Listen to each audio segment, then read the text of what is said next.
الرحمن الرحیم نحمده ونصلی ونسلم علی رسوله الکریم اما بعد فاعوذ باللہ من الشیطان الرجیم بسم اللہ الرحمن الرحیم رب زدنی علما صدق اللہ مولانا العظیم۔ عزیز بچوں، مجھے آج دیکھ کر یہ بڑی خوشی ہو رہی ہے کہ آپ سادات کرام کی زیر سرپرستی ایک عظیم علمی اور فنی درسگاہ کے ساتھ متعلق ہیں۔ آج پہلی مرتبہ آپ حضرات سے یہاں مجھے ملاقات کا موقع ملا۔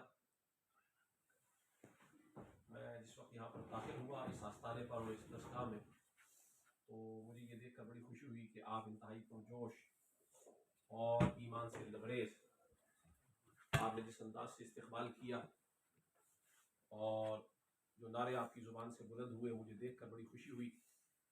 اور مسرت اس باب میں بھی ہوئی کہ اس آستانے کا، اس خانقاہ کا اور یہاں جو مدرسہ حضرت قبلہ پیر سید شہزاد ظفر جماعتی شاہ صاحب کی زیر سرپرستی وہ چل رہا ہے، اس کا مستقبل بڑا روشن ہے، بڑا درخشاں ہے۔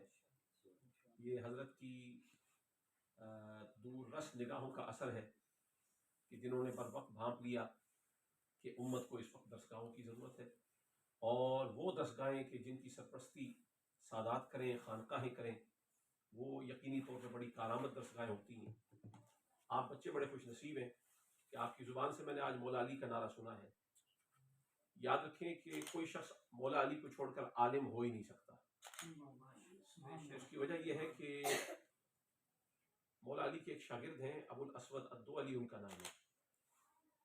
ایک بار کوفے کے علاقے میں جہاں مولا علی مدینہ شریف سے آپ تشریف لے گئے، وہاں کوفے میں شرعی ضرورت کے تحت، تو مولا علی ایسے متفکر بیٹھے ہوئے تھے، ایسے جیسے کوئی پریشان ہوتا ہے، ایک لمبی سوچ میں، استغراق میں۔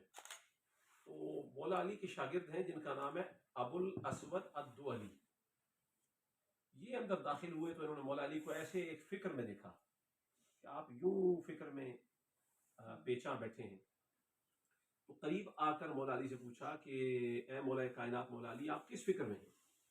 آپ نے فرمایا یہ جس علاقے میں کوفے میں تیرے علاقے میں ہوں، یہاں پر لوگ عربی زبان بڑی غلط بولتے ہیں، عربی صحیح نہیں بولتے، عربی کی ٹانگیں توڑ دیتے ہیں، قواعد نہیں آتے ان کو، اس کے ضوابط وہ اس سے آشنا نہیں ہیں۔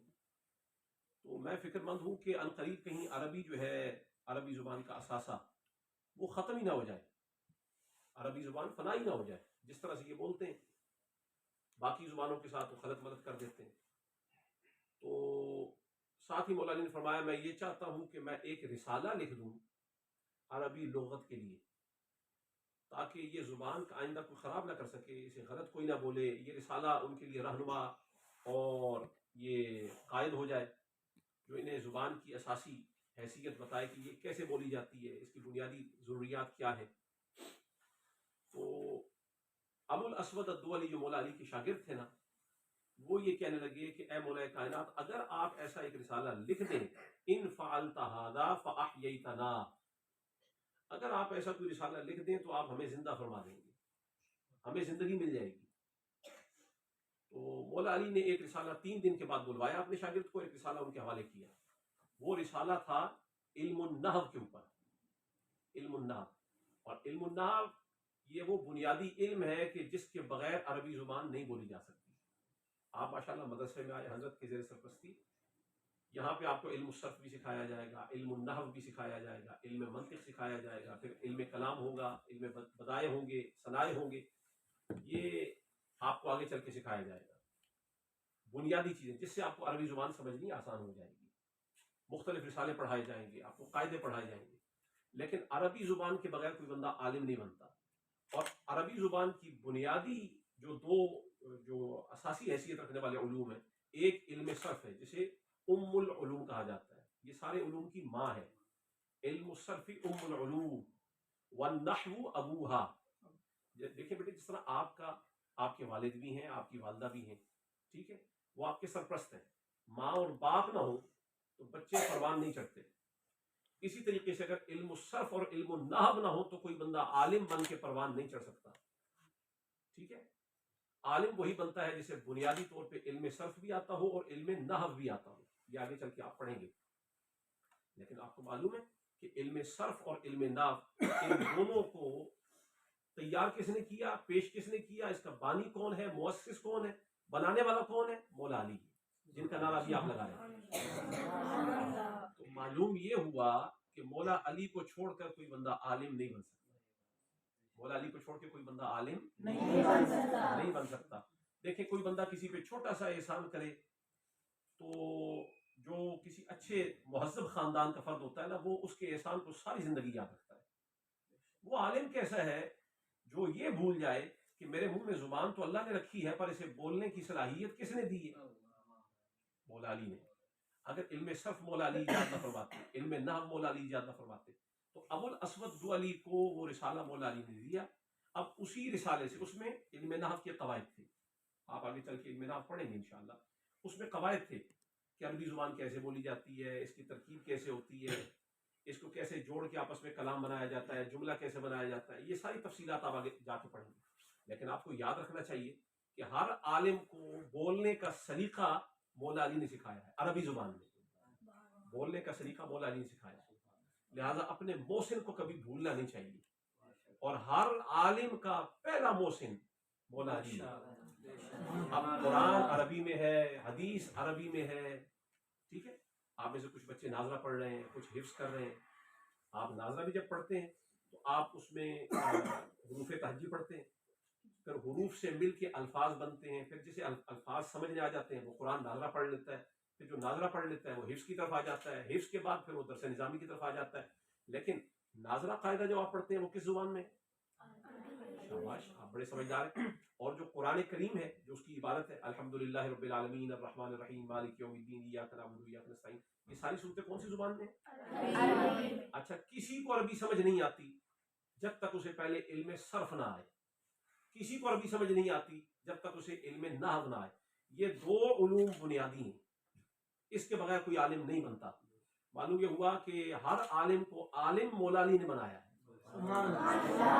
اور یہی وجہ ہے کہ حضور نے اپنے شہر علم کا دروازہ ہی مولا علی کو لگایا. آپ سمجھتے ہیں حضور شارع علیہ السلام ہے, بے وجہ حضور نے مولا علی کا دروازہ نہیں لگایا.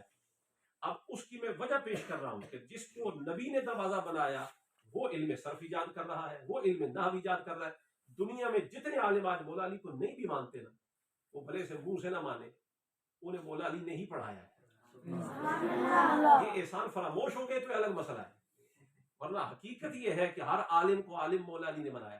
اگر یہ علم صرف نہ جانتے, علم نحو نہ جانتے, یعنی عربی زبان نہ جانتے, میں پوچھتا ہوں یہ حدیث شریف کی یہ روایت کیسے پڑھتے, عبارت حدیث کیسے پڑھتے, قرآن کریم کی آیات کی عبارت کیسے پڑھتے؟ معلوم یہ ہوا قرآن سمجھنے کے لیے اور حدیث سمجھنے کے لیے پہلے در علی پر جانا ضروری ہے. مجھے اس لیے بڑی خوشی ہوئی جب میں یہاں آستانہ شریف پر اور اس عظیم مدرسے میں حاضر ہوا, آپ نے مولا علی کا حیدر حیدر کا نعرہ لگایا. جو حیدر کا نعرہ نہ لگائے وہ طالب علم بن کیسے سکتا ہے؟ تو طالب علموں کو پہلے نعرہ حیدر پکانا ضروری ہے, کیونکہ اسی در سے علم کی خیرات ملتی ہے. یہیں سے علوم قرآن جاری ہوتے ہیں, یہیں سے علوم حدیث جاری ہوتے ہیں, علوم منطق یہیں سے جاری ہوتے ہیں. یہ ساری چیزیں اللہ تعالیٰ آپ کو اہل بیت اطہار کی محبت نصیب فرمائے. یہ بہت بڑا در ہے مولا علی کی خدمت میں. آپ یہ سمجھ سکتے ہیں امام اعظم ابو حنیفہ, جنہیں امام اعظم امت نے مانا ہے, ساری امت کا اتفاق ہے کہ الناس کالعیال لابی حنیفہ, یہ فقہا کا قول ہے. وہ یہ کہتے ہیں کہ جتنے بڑے بڑے فقیہ ہیں نا, امام مالک ہو گئے, امام ابو یوسف ہو گئے, امام محمد ہو گئے, آپ آگے چل کے فقہ شریف بھی پڑھیں گے. فقہ یہ ہوتی ہے کہ آپ نے یہ جو لباس پہنے ہوئے, نماز کے لیے کیسا لباس ہونا چاہیے, نماز کی شرائط کیا ہیں, اس کے ارکان کیا ہیں, یہ ساری بنیادی چیزیں آپ فقہ میں جا کے پڑھتے ہیں. غسل کیسے کرنا ہے, وضو کیسے کرنا ہے, اس کے فرائض کیا ہیں, اس کے واجبات کیا ہیں, مستحبات کیا ہیں, یہ ساری چیزیں اسے فقہ کہتے ہیں. فقہ کے بڑے امام کا نام ہے امام اعظم ابو حنیفہ. کیا نام ہے بیٹے؟ یعنی انہیں امام اعظم کہتے ہیں, سب سے بڑا فقہی امام, فقہ کا بڑا جو امام ہوتا ہے اسے امام اعظم کہتے ہیں. آپ کو پتا ہے یہ کن کے شاگرد ہیں؟ یہ امام جعفر الصادق کی شاگرد, امام زید بن علی کی شاگرد, امام باقر کی شاگرد ہیں, اور امام نفس زکیہ کے ساتھ بھی ان کا فیضان کا رشتہ ہے, تعلق ہے. اپنا سارا مال اٹھا کے حضرت زکیہ کی خدمت میں پیش کیا عباسیوں کے مقابلے میں. تو جو مولا علی کے بیٹے حضرت امام حسین کے آگے بیٹے امام زین العابدین، ان کے بیٹے حضرت امام باقر ایک، پھر آگے ان کے بیٹے امام جعفر صادق، اور حضرت زید بن علی جو امام زین العابدین کے بیٹے ہیں. یعنی جو مولا علی کے پوتوں یا پڑ پوتوں کا شاگرد ہو وہ امام اعظم بن جاتا ہے. آپ سمجھ سکتے ہیں کہ وہ خود علی کتنا بڑا مقام رکھتے ہوں گے علم میں، کہ جن کے پڑ پوتوں کا شاگرد امام اعظم ہوتا ہے. مجھے اس لحاظ سے بڑی خوشی ہوئی کہ آپ کی زبان پر قبلہ پیر صاحب نے حیدر حیدر کی جو نعرے اور صدائیں لگوائی ہیں نا، یہ بے وجہ نہیں لگوائی. آپ کو احساس دلایا ہے یہ وہ در ہے جہاں سے علم کی خیرات بڑھتی ہے. تو الحمدللہ ہمیں بھی اللہ تعالیٰ نے یہ شرف دیا ہے کہ جو کچھ بول رہے ہیں، جو بیان کرتے ہیں، وہ خیرات در علی المرتضیٰ کی ہے، سیدہ پاک کی ہے. یہ وہ آستانہ اور وہ در ہے کہ جنہوں نے اہل بیت اطہار کی محبت کا جھنڈا بلند کر کے ساری دنیا کو دکھایا ہے کہ اہل بیت کا ذکر ایسے کیا جاتا ہے. اور یہ بھی یاد رکھیں جو آدمی اہل بیت سے محبت نہ کرے وہ خواہ کتنا بڑا عالم کیوں نہ بن جائے، اس کی اللہ کی بارگاہ میں کوئی حیثیت نہیں. کتنا بڑا زاہد متقی اور پرہیزگار کیوں نہ بن جائے، وہ فرض نمازیں ادا کرتا رہے، وہ چاشت کی نماز پڑھے، وہ اوابین کی پڑھے، وہ اشراق کی پڑھے، وہ تہجد پڑھے، وہ سب کچھ کرتا رہے، لیکن اگر اہل بیت کی محبت نہیں تو اس کی عبادات کسی کام کی نہیں، اس کی عبادات کسی کام کی نہیں. کیونکہ حدیث شریف میں آتا ہے حضور نے فرمایا تم تو اپنے گھر میں نماز پڑھتے ہو، مسجد میں پڑھتے ہو، یا جامع مسجد میں پڑھ لیتے ہو، یا شہر کی مرکزی مسجد میں جا کے پڑھ لیتے ہو، اس مسجد کی بھی کوئی حیثیت نہیں ہے اس بڑی مسجد کے مقابلے میں کہ جس کا ذکر حضور فرما رہے ہیں لو ان رجلا صفن بین الرکن والمقام. اگر کوئی آدمی حجر اسود جو کعبہ شریف میں لگا ہوا ہے جنت کا پتھر، اس کے اور مقام ابراہیم کے درمیان میں رکن والمقام نمازیں پڑھتا رہے. کیسے؟ مسلسل نماز پڑھے، بس نماز ہی پڑھتا رہے، اور حال یہ ہو کہ روزے میں بھی ہو، روزہ بھی رکھے، نماز پڑھتا رہے، اور پڑھے کہاں؟ حرم شریف میں. اور حرم شریف میں بھی کہاں؟ حجر اسود اور مقام ابراہیم کے درمیان میں. اور صرف حرم شریف سے باہر اتنے کام کے لیے جائے کہ بس اس نے وضو کرنا ہے یا کچھ کھانا شانا کھانا ہے یا غسل کرنا ہے، واپس آ جائے، پھر روزے میں اور نماز میں، یعنی ایسے ہو جائے. کبھی افطاری کے لیے چلا گیا، کبھی سحری کے لیے چلا گیا، واپس آیا پھر نماز میں لگا. ساری زندگی حجر اسود مقام ابراہیم کے درمیان نماز اور روزہ میں رہے. مجھے بتائیں آپ سوچ سکتے ہیں کہ کتنی اونچے درجے کی نماز پڑھ رہا ہے؟ حرم شریف میں حجر اسود کے سامنے مقام ابراہیم کے درمیان میں نماز میں روزے میں رہے، اور حضور فرماتے ہیں لقی اللہ، اس حال میں وہ مر جائے، وَهُوَ مُبْغِضٌ لِأَهْلِ بَيْتِي، اور وہ میرے اہل بیت کا دل میں بغض رکھتا ہو. دل میں، اب کس کے دل میں اہل بیت کا کتنا بغض ہے یہ خدا تو بہتر جانتا ہے، اور حضور پاک صلی اللہ علیہ وسلم بھی اللہ کی عطا سے جانتے ہیں. تو عالم ہو، عابد ہو، زاہد ہو، عارف ہو، کچھ بھی ہو، لیکن دل میں اہل بیت کا بغض ہو، نہ حرم شریف کام آیا، نہ حجر اسود کام آیا، نہ مقام ابراہیم کام آیا. حدیث شریف میں آتا ہے لقی اللہ وہو مبغض لأہل بیتی ادخلہ اللہ النار، اللہ تعالیٰ اسے حرم شریف سے اٹھا کے سیدھا جہنم میں پھینک دے گا. ایسے کانوں کو ہاتھ لگائیں ایسے کہ اللہ تعالیٰ اہل بیت کے بغض سے ہمیں بچائے. معلوم یہ ہوا کہ اہل بیت کی معرفت رکھنا یہ بہت بڑا علم ہے. لہٰذا یہ بنیاد ہے. جو ادب کے ساتھ علم سیکھتے ہیں حقیقی علم انہی کے پاس ہے. اللہ تعالیٰ انہی کو کامیابیاں دو جہان کی عطا فرماتا ہے. آپ بچوں کے حق میں میری دعا ہے اللہ تعالیٰ حضرت کے سائے میں آپ کو حقیقی علم دین حاصل کرنے کی توفیق عطا فرمائے، اہل بیت اطہار کی کمال محبت عطا فرمائے، اور حضور کے اصحاب کا ادب اور عشق عطا فرمائے. اللہ تعالیٰ اس آستانے کی خیر فرمائے.